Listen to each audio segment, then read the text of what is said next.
another webinar hosted by BodyTrack. Thank you for those of you joining, and for those of you who are going to listen on later. Again, feel free to move forward if you're going to listen on later to things that you find are important. And of course, as we go through this, if you have questions, please send them in.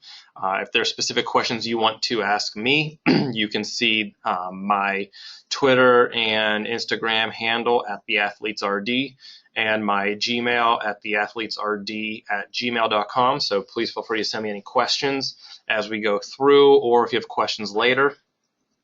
My name is Mike DiBiase. I'm going to be bringing you this roughly 1 hour long webinar, and we're going to be talking about protein and performance today, how protein affects, what kinds of protein, how much, and what type of performance are we talking about? Endurance, strength training, just everyday life, and just kind of give you a better background of what protein is, does, why it's important, and how to consume it on an appropriate basis daily. So let's get started.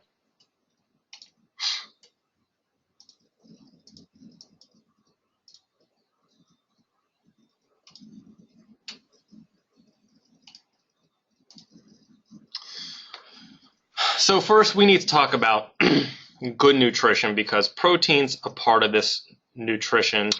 It's one of the three main macronutrients, and we need to make sure that as we consume good nutrition, we are incorporating solid proteins, of course, good carbs and good fats, but overall good nutrition is we have to maintain energy balance. So energy out meets energy in, and balancing that out every day. And if we're trying to lose weight, of course, energy out will be greater.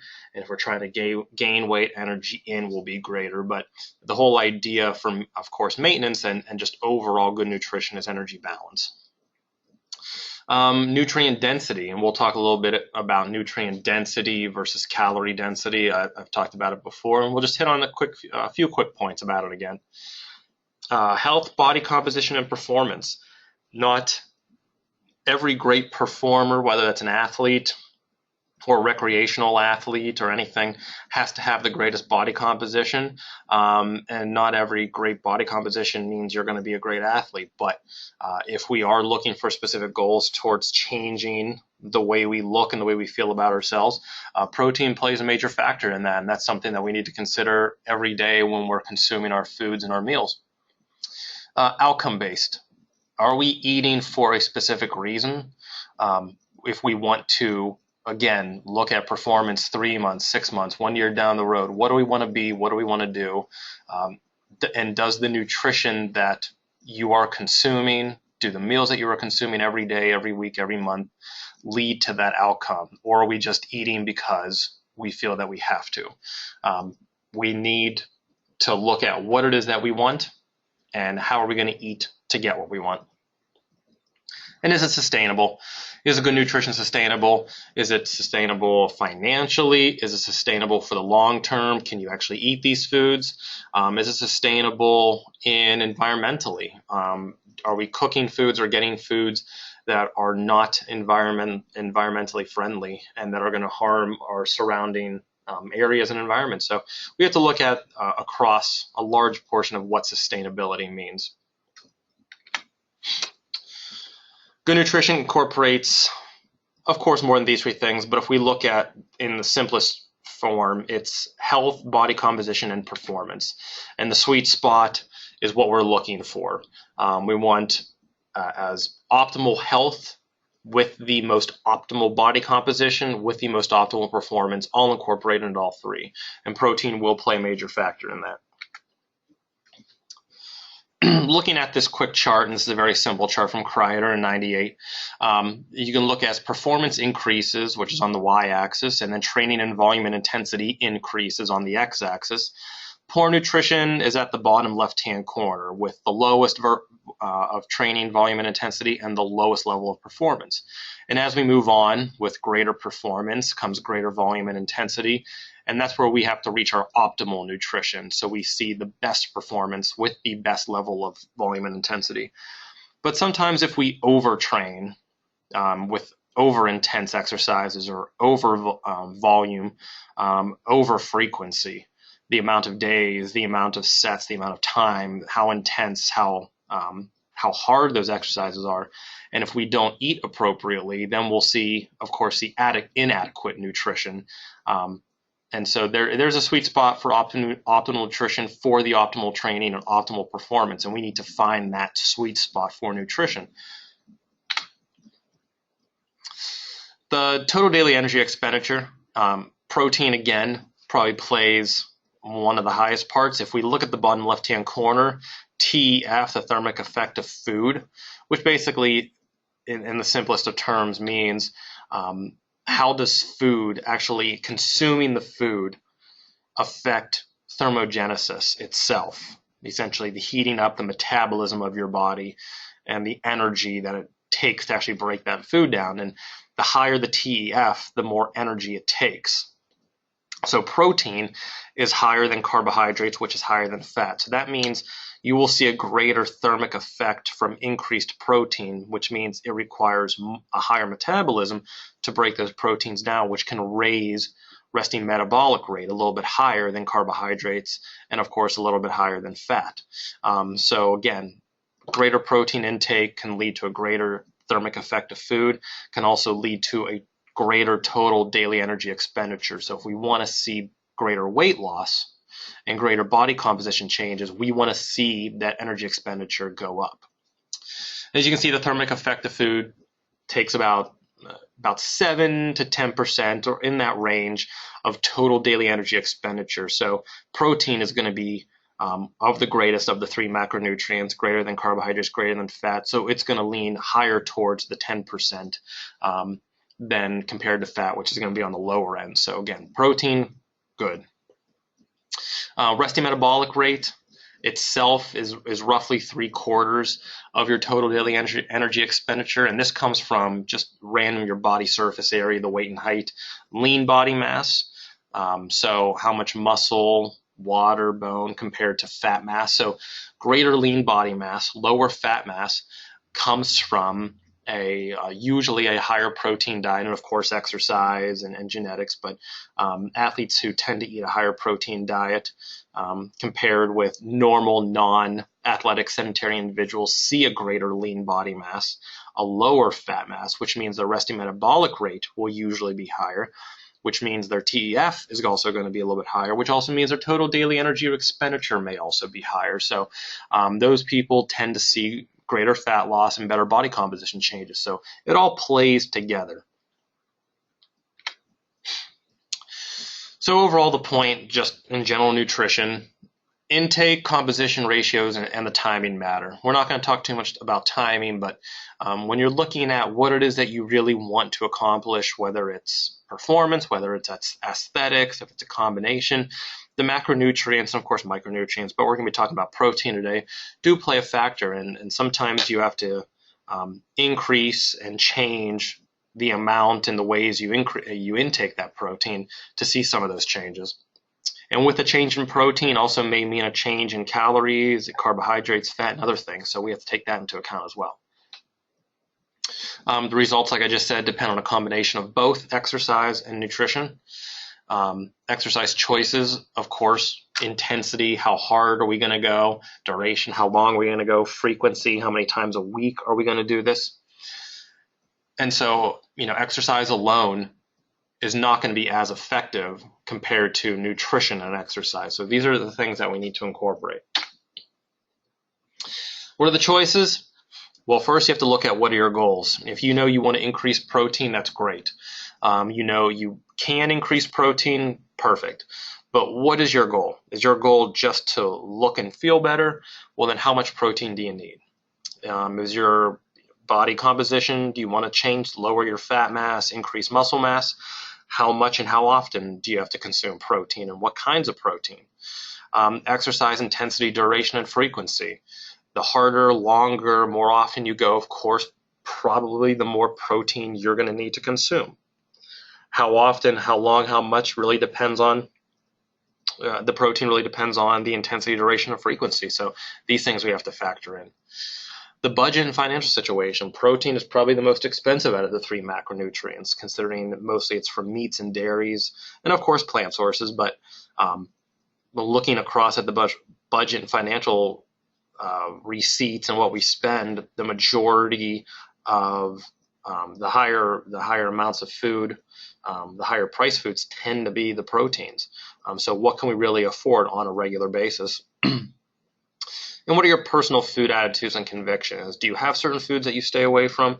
Are there certain proteins, certain meats that you don't like to incorporate? Are you vegetarian or vegan, where you stay away from all meats? So these are things we have to take into account when we're trying to change our body, change our performance, but also take in protein that's appropriate for us in our lifestyle. So here we go with talking quickly about proteins. 20 amino acids. So protein is a large molecular structure compiled of 20 amino acids, different formations, different lengths, different branches. 20 of them occur naturally, and we break them down into essential and non-essential. So we have 9 that we consider essential, which means the body won't make these 9 essential, which means we have to consume them through food. So our body cannot produce these on their own. So we actually have to eat them through the diet and foods that we eat. And some diets are better in getting all 9 essential and some aren't. The 11 non-essential, and that is a misnomer. That does not mean they're not important. They are just as important as the essential, just the non-essential our body can produce on their own. So we do not need to consume them through food. So non-essential does not mean not necessary. It just means non-essential through consumption. So all 20 are extremely important. Just the 11 non-essential means our body can produce them on its own. The 9 essential means we have to consume them through food. We also have the branched chain amino acids. They are considered leucine, isoleucine, and valine. And for those of you who may not be able to remember that, remember LIV. Can't live without the BCAAs, LIV, leucine, isoleucine, valine. These ones can be used as an energy source. The way they're branched, the way the formation is, it's not necessarily the best to use as an energy source. We'd rather use carbohydrates and fats as an energy source. They're more readily available. Fats, of course, have 9 calories per gram compared to proteins and carbs, which only have 4. But if, of course, in the duration is long, the intensity is hard, the branched chain amino acids can be used as an energy source as well. The higher the quality of protein, that's what we consider a more complete the protein. So we want to look for high quality levels of protein, because when we say complete, that means it offers all essential amino acids. Maybe not in the greatest ratios, which means it may be a complete protein depending on what you're consuming, but the quality of that protein may be lower than others. So we want to try to consume as many complete proteins as we can. We'll talk about ways we can get complete proteins in us. So again, we want to consume ones that have all essential amino acids as best as possible, because those essential amino acids are also going to help increase the muscle synthesis that we want to see. And usual recommendations about 10 to 15% of total caloric intake, but that can increase to maybe 20 to 25% depending on how athletic you are, the type of resistance training you're doing, and how often you're going. So, for a lot of people, we can see 50% up to 150% more protein needed for certain people, depending on how athletic and how energetic and how active you are. They are the building blocks for skeletal muscle and many other things: hair, nail, skin, a plethora of other enzymes. Like I just said, total protein up to 150% more for athletes. And again, athletes doesn't mean you're automatically getting paid because you're a professional. Athlete can be anybody who's consistently active, engaged in some type of maybe sport or recreational sport. So if you are very active, very engaged in maybe playing sports, you can probably consider yourself an athlete, just depending on the level of experience, how much time you're putting in to that sport and to that activity. And so, that protein amount can vary between 50 to 150% some people. So We don't want to stick to automatically just saying 10 to 15% of your total daily caloric intake. That may not be enough for some people, and this is where we need to start looking at, are we consuming the right amount of protein? Are we consuming the right quality of protein? And there are multiple versions, multiple different areas of protein. We have the animal proteins, pork, chicken, beef, fish, egg, many others. The dairy proteins, which we break down into whey and casein. And then the plant proteins, wheat, soy, pea, plethora of others.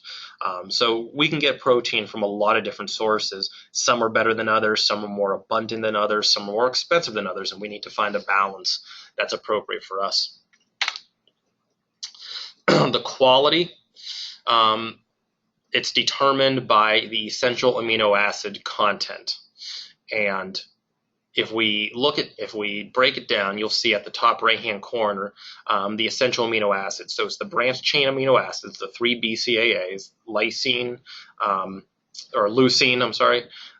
isoleucine, and valine, methionine, lysine, phenylalanine, threonine, and tryptophan. So these are the 9 essential amino acids that we have to consume through food.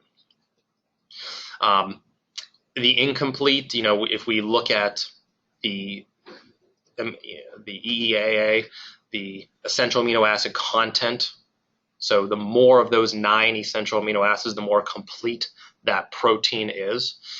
So things like dairy, eggs, meat, and fish, we do consider complete because each of those will have all 9 essential amino acids in them. Incomplete proteins are usually the plant-based, grains, vegetables, fruits, legumes. So that's why we want to see combinations of the incomplete proteins, and we'll talk about that in a little bit. There are supplements, of course. Whey, casein, milk, and egg proteins tend to be the best. And best, you can probably put an asterisk there. Because, again, some people have a lactose intolerance, so they can't consume milk. Other people don't have the money to be able to afford whey, and casein can upset stomachs sometimes. So the best in digestibility, in absorption, and motility, yes, because usually they're liquid, easier to get in the system, quicker to dissolve, and they're also complete. Absorption of proteins. Whey is going to be faster than casein, but similar increase in protein synthesis. So this is where we look at some of the research that when we look at whey protein, which a lot of people know as part of what supplements are, when we consume whey compared to consume casein, whey is going to have a quicker spike in our system. It will get absorbed quicker than the casein. But a lot of research has shown that over the course of time, over the course of a day and a few hours, there have been similar increases in the protein synthesis compared to whey and casein. So casein tends to be a little bit cheaper. It tends to sit in the stomach a little bit longer. It doesn't spike as high.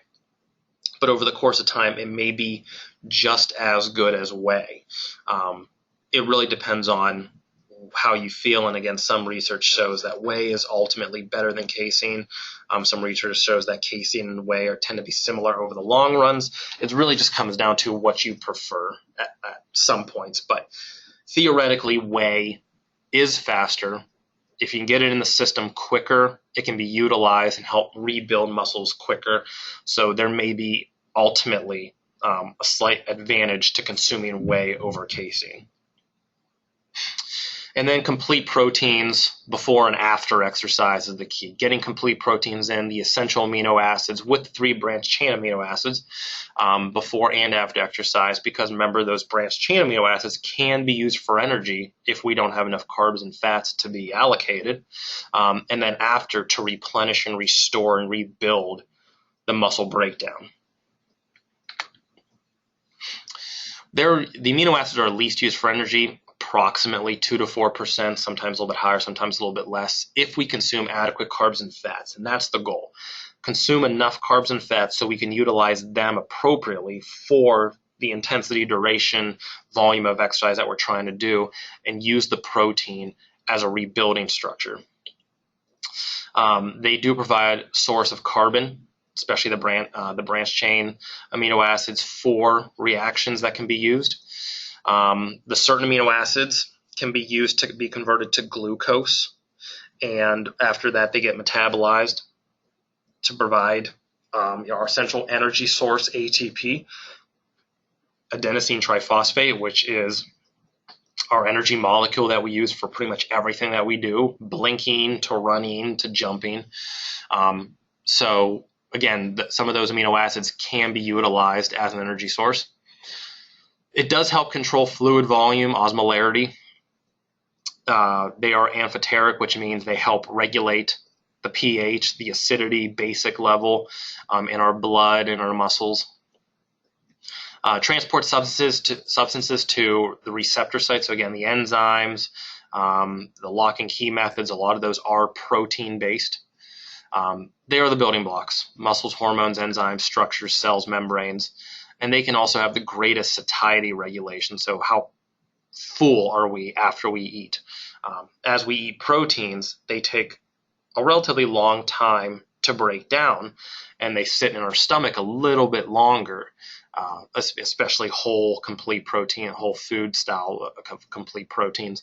And so that can actually make us feel fuller, which can also aid in weight loss. So that's why you see a lot of people, a lot of research with higher protein diets leading to greater muscle mass, lower body fat, and lower weight overall, because one part of that is the greater satiety, feeling fuller longer, not consuming as much food over the course of the day, which ultimately leads to weeks and months. So consuming overall less amount of food, getting the nutrients that you need, working out and still exercising. So the energy balance is changed, where you consume less food ultimately, exercise greater, and ultimately lose more weight. Greatest thermic effect, like we said earlier, over carbs and over fats. Different styles of proteins, meats, legumes, nuts, soy, wheat, whey, dairy, and processed foods can also have high amounts of protein. The BCAAs, leucine, isoleucine, and valine, they aid well, extremely well, compared to the other amino acids in protein metabolism. They also help with neural functioning, blood glucose, and insulin regulation. So the branched-chain amino acids play a large role in the body, helping regulate how much insulin is dispersed throughout the body and sent from the beta cells, the blood glucose regulation, keeping it at a relatively stable level as best as possible, again, depending on many other factors. Neural function, the one out of the three that tends to be the big talking point is leucine. Out of the three, leucine plays probably the greatest role in muscle protein synthesis. Leucine, out of the branched chain amino acids, has shown independently by itself to actually help stimulate protein synthesis in active people and people at rest. So consuming leucine, in some research papers, has shown people at rest have actually increased their muscle protein synthesis in an inactive state by consuming leucine. And of course, it helped increase protein synthesis in active people consuming leucine. So leucine is a very special amino acid that a lot of research is paying attention to lately and doing more research on, of course. So one thing when we want to consume proteins is look at how much leucine. And sometimes when we look at the supplements, it'll say how much leucine is in each scoop or in each serving, and that's a good indication of, the higher the quality of protein. If we look at this quick chart, we can see at the bottom x-axis the way protein synthesis is affected during these times. And in fasting, it's of course a lower level of protein synthesis. If you look to the right, NEAAs, non-essential amino acids, lower level of protein synthesis. But then if you look in the middle, whole protein and essential amino acids, so the 9 essential amino acids and the whole protein, we see a greater protein synthesis. So greater overall muscle protein, hopefully leading to greater amounts of muscle, with whole proteins, complete proteins, the essential amino acids leading to complete proteins. And if we look at the essential amino acid on the right of just leucine, pretty much has the same protein synthesis in a fasting state and all the non-essential amino acids. So leucine does play a very critical role because it can represent essentially of the non-essential amino acids. Just by itself, we can see protein synthesis just from leucine itself. Not as great as the all 9 essential amino acids, and certainly not as great as whole proteins themselves. Looking at the PD-CAS score, the protein digestibility corrected amino acid score. We're not going to go over this too long, but this is what they use to evaluate the quality of the protein based on amino acid and the digestibility of those amino acids. So a 1.00 is the highest they give, and what we use as a standard is an egg.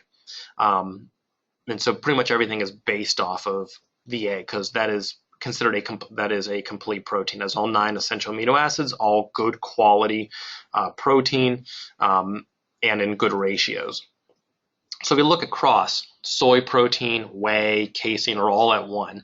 So those are all considered top-notch complete proteins. Some vary in the quality of how complete they are, but whey and casein, as you can see, are up there with egg. Whey, like we said earlier, is probably going to be easier digested and consumed than an egg, because most people have to cook the egg. They're not going to eat it whole, whereas whey you can mix in milk or water, any other type of liquid, and consume very quickly and very easily. Same thing with casein, but casein will sit in the stomach a little bit longer and not spike nearly as quickly as whey. So if we're on a tight schedule and we need that protein in us quickly, whey is ultimately going to be probably the best option. As we look down the list, you can see that there are still high quality proteins, but not nearly as good as some of the dairy and egg proteins. Beef is up there with 0.92, not as good because ultimately some of that fat does lower the quality, and sometimes depending on the beef, it can be extremely lean, extremely fatty, depending on the age of the animal. So a lot of things play a factor. And if we look all the way down, whole wheat, 0.42, so less than half of what casein and whey of the quality of protein. But if we can combine some of these lower end ones like whole wheat and peanuts and whole wheat and vegetables and fruits, we can get more complete proteins and higher quality proteins closer to 0.8, 0.9, and 1.0 when we combine some of these incomplete proteins. And that's why these scores for some of them are so low, because they are incomplete. Quickly over the milk-based proteins, it's broken down into 2 forms, casein and whey.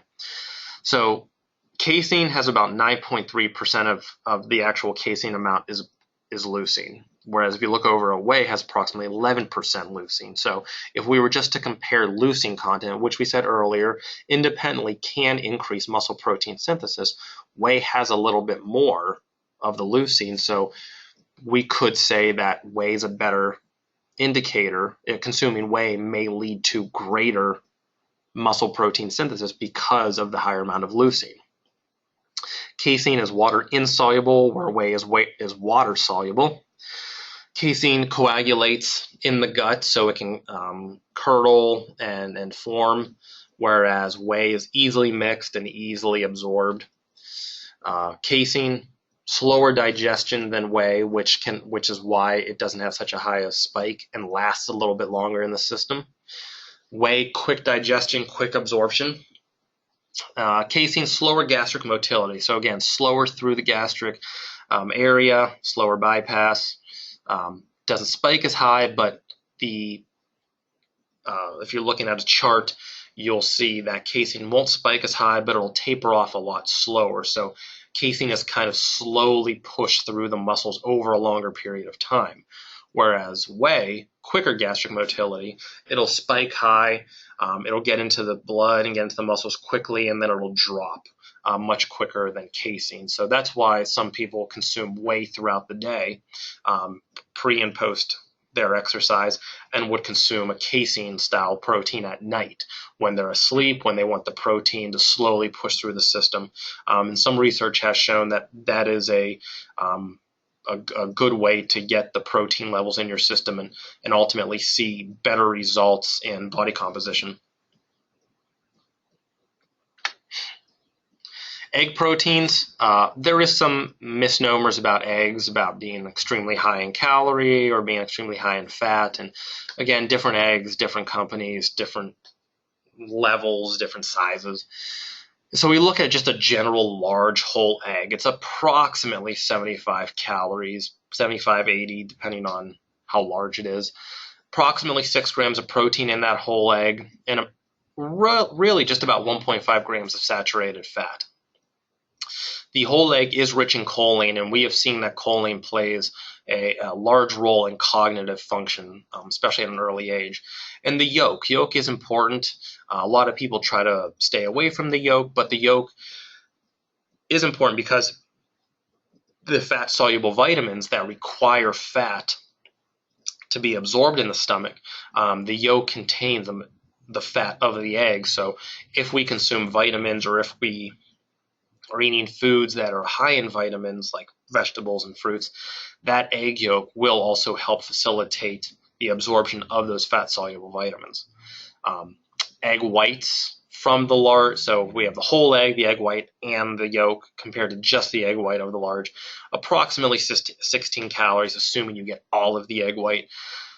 But it also has about 3.5 grams of the protein, so a little bit more than half of the protein is in the egg white itself, and it's fat-free. Again, assuming you get all of the egg white and none of the yolk. Plant-based proteins, usually lower in the 9 essential amino acids, which means they're usually a lower quality protein. They're incomplete, and they also tend to have less total protein. If you a standard 4-ounce piece of beef that's roughly 90% lean, 10% fat, is going to have anywhere between 28 to 35 grams of protein, whereas the same amount in peas or lentils is going to have less than half. And that half is going to be lower in the essential amino acids, and also may not contain some of those essential amino acids, some of the 9 essential amino acids. So for vegetarians and vegans, this can be a little tough to consume because they will abstain from meat products if they're strict vegetarian, strict vegan. So that means they may have to consume more plant foods to get in the protein that's necessary, depending on how active they are and how rigorous in their activity.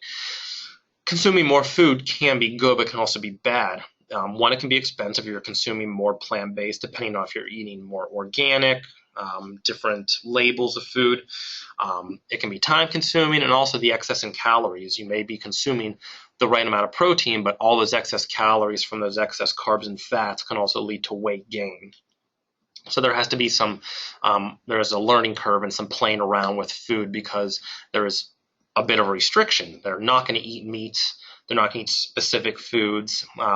And so that leaves less options, and we need to be more there has to be a concern and a little bit more directive how to get those complete proteins in that person when we're already excluding some other protein sources. Supplementation from vegan or vegetarian style supplements are out there, and they can help aid in creating complete proteins or be complete proteins themselves. The one thing we want to do with vegetarian and vegans, and this really goes for everybody, but particularly vegetarians and vegans, is to take 2 proteins that are incomplete, which we would call complementary proteins, add them together in a meal or in a dish to make a complete protein. Now, that complete protein isn't going to be nearly as high of quality compared to milk and all the other dairies and beef, because they have a higher amount of essential amino acids, but they will be considered complete with all 9 essential, just maybe not the amount. And that can be adjusted by eating more of these foods. So an example to create a complete protein would be beans. Depending on the bean, sometimes they're low in methionine and tryptophan. So we're already minus 1 or 2 essential amino acids, plus brown rice, which can also be low in isoleucine and lysine. So we know that beans may be higher in those and brown rice may be higher in the other. So if we combine them, we can form that complete protein that's necessary. And this goes for people who aren't vegetarian or vegan to experiment with different compounds of vegetables and fruits to make complete proteins that can also fill you up. They're relatively cheap. They provide the protein content that we need. They diversify our food and our meals so we can try something different. They create bulk, so maybe we don't use as much meat or have to consume as much meat so we can save. So having these complete proteins plays a large part because they can do so many things rather than just add protein. They can help save money. They can help create bulk. They can help stave off hunger later. So again, not just for vegetarians and vegans, for everybody to consider combining a lot of these different complementary proteins to make complete proteins, save money, add more to your diet. Soy is a big one. It is a complete protein, but it is considered a lower quality compared to whey and casein. If we look at milk, whey, and casein compared to soy, milk is usually going to be greater than soy when it comes to increasing lean body mass and decreasing fat mass, which is two things most people want. They want to see greater muscle increase and they want to see greater fat decrease. It is a complete protein. Like I said, it has all 9 essential amino acids, but 85% approximately. Those can change depending on the cooking, depending on the soy, where the soil came from, how long it was in the ground, it was processed. Approximately 85% lower in the essential amino acids compared to dairy, like casein and whey. So if we're looking at across the board, everything being equal, whey is going to be better than casein, which will be better than soy. Soy will have a lower level of the 9 essential amino acids, but will have all 9.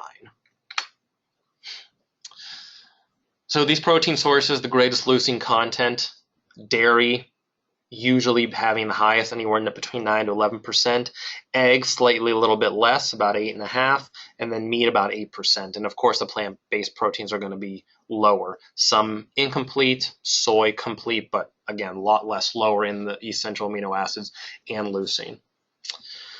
Whey and egg whites compared to soy and very lean cuts of meat are going to be, well, whey and egg whites will be, of course, be faster than soy and very lean cuts of meat, but these are the faster digesting sources of protein. So the fat slows down how quickly we digest something. So the leaner something is, the more protein that's going to be in there, the greater thermic effect of food, and it's going to be overall faster digesting compared to slower digesting sources, like we said, casein earlier, slower than whey, and fattier cuts of meat, lower than 80%, so 80-20s, because of how much fat lowers the digestion rate. And then casein doesn't spike as high as whey and slowly tapers off compared to where whey spikes and drops. So for power athletes, if we were looking also for strength athletes, people trying to gain strength, trying to gain muscle mass, sometimes 1.5 to about 2 grams per kilogram per day. And that can be 12 to 15% total daily caloric intake, and even higher for some people depending on your current weight, to keep that positive nitrogen balance. And that's what a lot of research uses to say the protein balance in you. If there's a positive nitrogen balance, that means you're getting enough protein in your diet. The hypertrophy is a result of overall net protein, combining that with regular resistance exercising. So that means regular, frequent exercises with proper amounts of weight that we will see a change in muscle mass and a net protein balance, a positive net protein balance. So we will see overall that nitrogen balance be high, and regular resistance training. That's where we will see muscle growth. Positive protein synthesis increases over protein degradation for up to 48 hours after an acute bout of resistance exercise. So in those 48 hours, we will actually see protein synthesis still pretty high compared to protein degradation. So that doesn't mean we have 48 hours to finally consume protein. That means over those course of 48 hours, we are seeing protein being turned over and resynthesized compared to protein breakdown. And there's going to be more synthesis in those 48 hours than there's going to be more breakdown of that protein. So in those 48 hours, there's critical after a solid workout where we're consuming the right foods, calorie or nutrient-dense foods, high in protein, so we will see that greater protein synthesis. Dr. Ivey in 2003 did a really good study, small study, but still pretty well developed. Male cyclists, so again, this is probably going to be endurance. 3 hours at varying intensities of cycling, 45% to 75% VO2 max. So essentially the amount of oxygen that one can consume and utilize at any given time. And then all of a sudden they go to 85% VO2 max until they fatigue and give up. During the 3 hours, every 20 minutes they consumed either one group consumed carbohydrates and protein, which the supplement was called Accelerate, or just carbohydrate, or placebo. So neither carbohydrate nor carbohydrate protein. And this is what was seen. As the placebo group on the right-hand side, the time to exhaustion at the 85%, so how long it took when they went to 85% to finally fatigue, it took them about 11 minutes, it looks like. So after going for 3 hours and then all of a sudden saying, okay, 85% until fatigue, they fatigued within 11 minutes starting that fatigue bout. Consuming carbohydrates every 20 minutes, they lasted a little bit longer. They went to about 19 minutes, so they went about 8 minutes longer before they fatigued. But if you look at the carbohydrate and protein, they went for about 25, 26 minutes longer, significantly higher than the carbohydrate group and significantly higher than the placebo group. So that protein every 20 minutes during their workout played a positive effect where they got 25 extra minutes of high intensity work before they fatigued. That can be the difference between first and last place for a lot of these cyclists. So just that one little change went from 11 minutes to 25 minutes, doubled their time that they were able to go during that exhaustion phase. Roughly 24 hours to full after post-exercise, and post-exercise some people consider the most important meal of the day because after we exercise, a lot of metabolic changes occur, and this is an optimal window time to get carbs and proteins in our system. We want to consume carbs, and we also want to consume protein. The carbohydrates are going to replenish glycogen, and the protein can also help facilitate that glycogen repletion, but it also helps facilitate the rebuilding of the muscular structure and those muscle fibers. So key is recovery.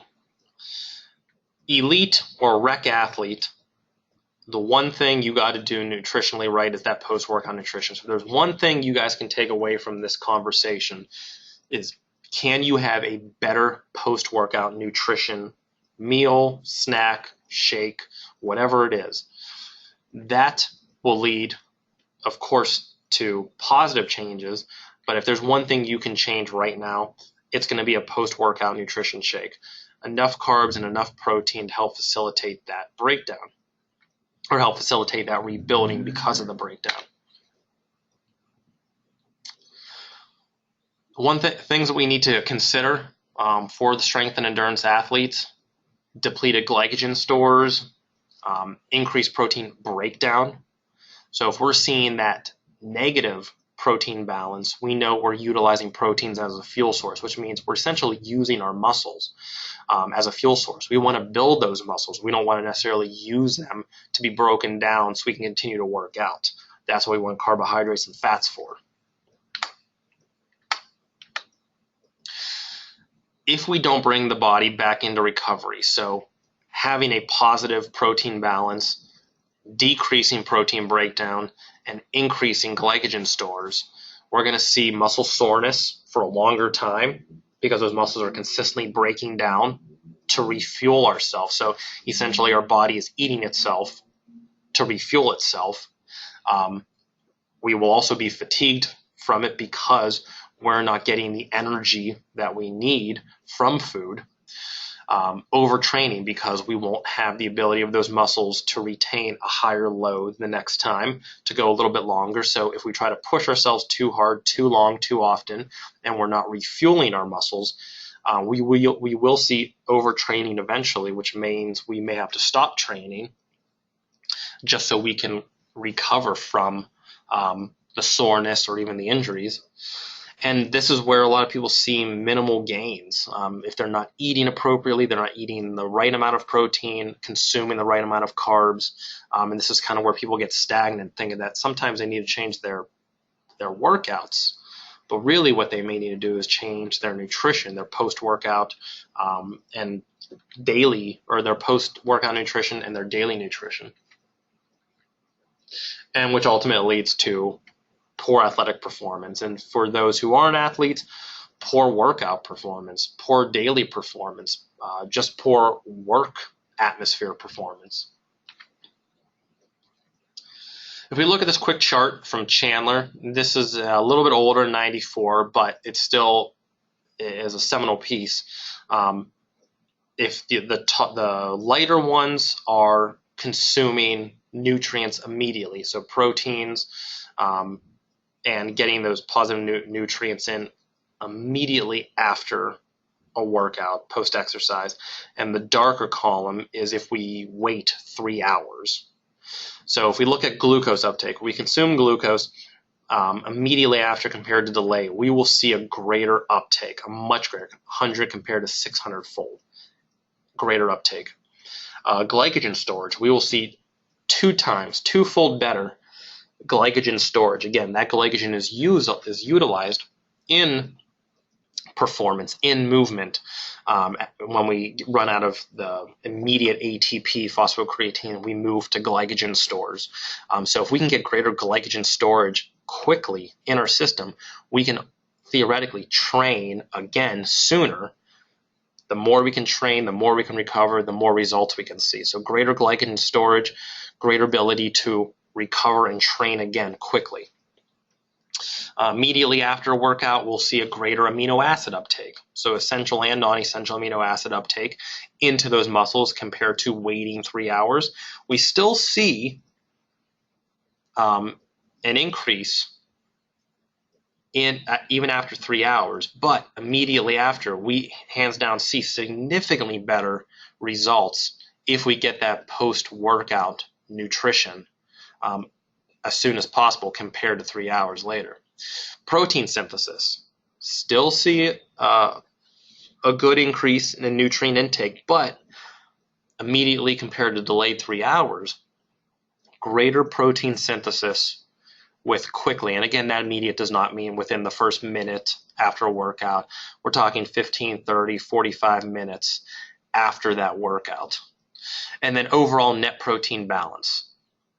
You can see that there's a negative rate with net protein balance. So after 3 hours, in this study, they showed that overall we had a negative protein balance. So we utilized more protein than we took in after those 3 hours compared to the immediate intake of protein where we saw positive protein balance. So overall protein balance, protein synthesis, conversion, amino acid uptake, glycogen and glucose uptake and storage, better overall when we consume post-workout nutrition right after the workout rather than waiting a long time. And so this just comes down to what can you provide yourself immediately after the workout to get those nutrients in you. Can you get yogurt? Can you get a post-workout nutritional shake? Can you bring protein with you and mix it with water or milk right after your workout? They make protein shakes, higher protein level shakes like Ensure, higher protein ones Boost.